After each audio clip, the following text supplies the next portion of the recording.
మన విభాగంలో కంపెనీ ఆఫీస్కి మెయిన్ ఆఫీస్కి వచ్చినటువంటి ప్రతి ఒక్క లీడర్ కూడా ప్రత్యేక ధన్యవాదాలు. ఈరోజు మంచి అవకాశాలు అనేది వినియోగించుకుంటూ ఇలాంటి అవకాశాలు అనేది మనం అందరూ వినియోగించుకు అందులో మనం కూడా మంచి ఉన్నత స్థానాలకు ఎదగాలని ఆశిస్తున్నాను. మై సెల్ఫ్ బుచ్చయ్య ఫ్రమ్ మార్సిఎఫ్ టీమ్ ఒలిగొండ.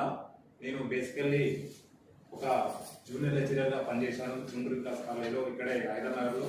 అక్కడ నాకు నెల జీతం 2000 రూపాయలు. తర్వాత ఇంకో కైతాన్ ఎలక్ట్రికల్ లిమిటెడ్ బాలనగర్లో 6000 చేశాను. ఆ తర్వాత ఇంకో సంవత్సరం అకౌంట్లో చేస్తే 10,000 వచ్చేది. అంతా చేసుకుంటూ సంవత్సరాలు చేసుకున్నా కూడా ఎక్కడ కూడా గ్రోత్ అనేది లేదు. అందుకోసం ఈ నెట్వర్క్ ఇండస్ట్రీస్ అనేది సెలెక్ట్ చేసుకున్నాను. చాలా నెట్వర్క్స్ చేశాను, కానీ ఎక్కడ కూడా గ్రోత్ కనిపించలేదు. అలాంటివి వెతుకుతున్న సమయంలో మా వెంకటరెడ్డి గారు అనే దేశరెడ్డి వెంకటరెడ్డి గారు మా మిత్రుడు పక్కనే మా విలేజ్ పక్కన